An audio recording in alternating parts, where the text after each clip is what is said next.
రాజకీయ పార్టీలు ఎన్నికల్లో ప్రజలకు హామీలు ఇవ్వడానికి చేతికి ఎముక లేదన్నట్టుగా వ్యవహరిస్తుంటాయి. కొండ మీద కోతిని తెమ్మన్నా తెచ్చిస్తామన్నట్టుగా హామీలు ఇస్తుంటాయి. కానీ వాటి అమలు దగ్గరికి వచ్చేసరికి అప్పటి వరకు లేని ఇబ్బందులన్నీ వస్తాయి. తెలంగాణలో గత ఎన్నికల్లో ఎట్టి పరిస్థితుల్లో అధికారాన్ని దక్కించుకోవాలన్న కసితో కాంగ్రెస్ పనిచేసింది. సీఎం కేసీఆర్ని మించి వరాలిచ్చింది. అయితే ఓవైపు తెలంగాణ అప్పుల కుప్ప అంటూ విమర్శిస్తున్న కాంగ్రెస్ పథకాల అమలు విషయంలో మాత్రం కళ్ళు తేలేస్తుంది. ఇప్పటికే 6 గ్యారంటీలకు లక్షల్లో దరఖాస్తులు రాగా వాటిని ఎలా సార్ట్అవుట్ చేయాలన్న దానిపై తర్జన పడుతుంది. ఇలాంటి తరుణంలో లోక్సభ ఎన్నికలు ఆ పార్టీకి ఇబ్బందికరంగా మారాయి. లోక్సభ ఎన్నికల్లో ఫీల్ గుడ్ ఫ్యాక్టర్ మాత్రమే ఆ పార్టీని అడ్వాంటేజ్ పొజిషన్కు తీసుకొస్తాయన్న భావన ఉంది.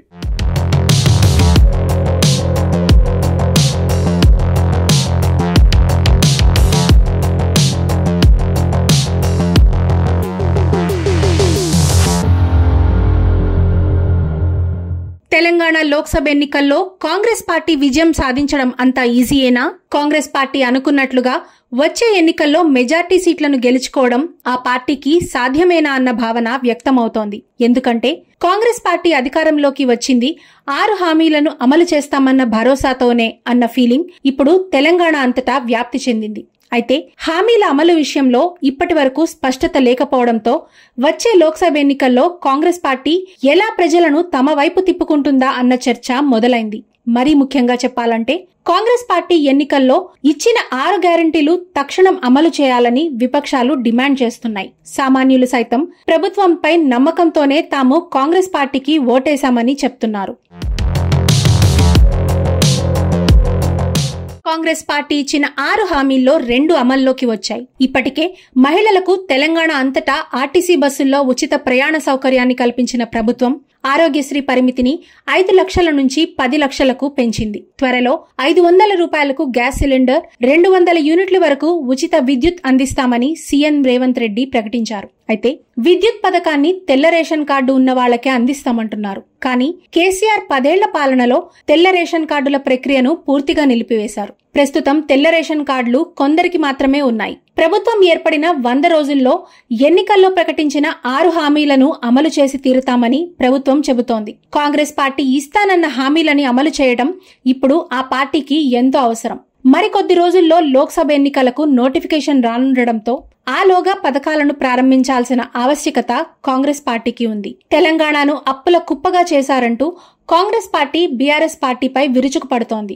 అయితే బీఆర్ఎస్ పార్టీని విమర్శించడం వల్ల ప్రజలు వచ్చే ఎన్నికల్లో కాంగ్రెస్ పార్టీకి ఓటేయరు. ఇచ్చిన హామీలను నిలబెట్టుకున్నారా లేదా అన్న దాని ఆధారంగానే ఎన్నికల్లో ఓటర్లు తీర్పివ్వచ్చు. పథకాలను ఆచితూచి అమలు చేయాలని కాంగ్రెస్ పార్టీ భావిస్తున్నా ఎన్నికలు ముంచుకొస్తుండటంతో ఎలా ముందడుగేయాలన్న దానిపై పార్టీ ముఖ్యులు తర్జన పడుతున్నారు.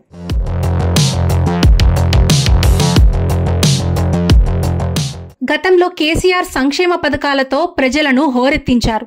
ఎన్నికలొచ్చాయంటే చాలు ప్రజలకు ఏదో ఒక పథకాన్ని అందించి లబ్ధిదారులకు ఫలాలను అందించేలా కేసీఆర్ వ్యవహరించేవారు. ఇప్పుడు కాంగ్రెస్ పార్టీ నుంచి సైతం ప్రజలు అదే కోరుకుంటారు. ఇప్పటికే పథకాల అమలు కోసం ప్రజల నుంచి దరఖాస్తులు స్వీకరించిన యంత్రాంగం వాటిని ఎప్పటిలోగా క్లియర్ చేస్తుందన్న దానిపై క్లారిటీ రావాల్సి ఉంది. కాంగ్రెస్ పార్టీ ఎన్నికల్లో విజయానికే కేవలం పథకాల అమలు మాత్రమే కాదు, కేసీఆర్ సర్కార్ను మురిపించేలా పాలన సాగించాల్సిన అవసరం ఉంది. కేవలం రేవంత్ రెడ్డి, కేసీఆర్ పై వ్యతిరేకతతో రాజకీయాలు ఎక్కువ కాలం చేయడం కష్టమే అవుతుంది. కేసీఆర్ ప్రభుత్వంలోని అవినీతిపై విచారణ సైతం వేగవంతం చేయాలన్న అభిప్రాయం కూడా ఉంది. ఒకవేళ కేసీఆర్ పాలనపై కక్షపూరితంగా వ్యవహరిస్తున్నారన్న భావన వస్తే అది అసలుకే ఎసరవుతుంది.